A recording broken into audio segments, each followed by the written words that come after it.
পূর্বে যে সহযোগিতা, যে লেখনের মাধ্যমে আপনাদের যে অবস্থান জনগণের পাশে, দেশের পাশে চুয়াডাঙ্গাবাসীর প্রতি, সেটা আরো সুদৃঢ়ভাবে কাজ করতে পারি চুয়াডাঙ্গা মানুষের জন্য, চুয়াডাঙ্গা সাংবাদিক ভাইদের জন্য। ধন্যবাদ সবাইকে। আসসালামু আলাইকুম।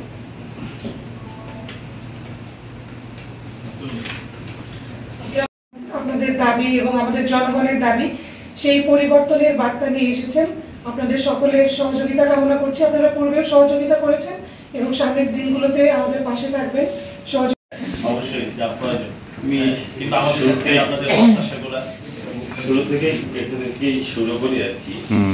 আসলে যে চুয়াডাঙ্গাতে যারা আসে তারা আমাদের সাথে কাজ করে ভালো জায়গায় যায়, আবার ভালো কাজ করে ভালো প্রত্যাশা করি যে পুলিশ মানুষের জন্য কাজ করে, রাষ্ট্রের জন্য।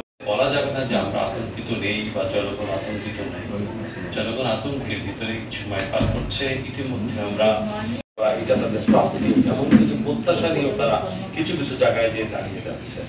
তো সেইটা তাদের কাছে অপরাধ বলে যে আমরা প্রত্যাশা করিনি। বিগত দিনেও রাষ্ট্রের একটা কলাবদল হয়েছে, কিন্তু এই ধরনের অগ্নিসংযোগ আওয়ামী লীগের কথা বাদ দাও। তো আমার মনে হয় রাজনৈতিক কথা ঠিক বলেছেন।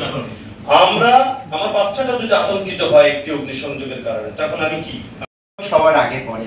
তো আমার বিনীতভাবে অনুরোধ থাকবে, বিশেষ করে চুয়াডাঙ্গা জেলা পুলিশের যে স্থাপনাগুলো আছে, এই পুলিশ সুপারের কার্যালয় থেকে শুরু করে একেবারে মাদক কি বলছে সকল কিছু একদম উৎস, এটাই ঠিক।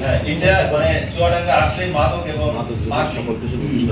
এটাই তো অন্ধকার দিক চুয়াডাঙ্গা। একদিকে সমৃদ্ধি, আরেকদিকে হচ্ছে মাদক।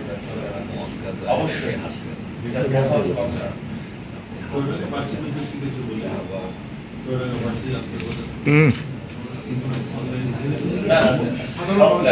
সাধারণ মানুষ এইগুলো, এই যে জিনিসগুলো বললাম, এগুলো তো সাধারণ মানুষই যানজট সাধারণ মানুষই উপভোগ করবে।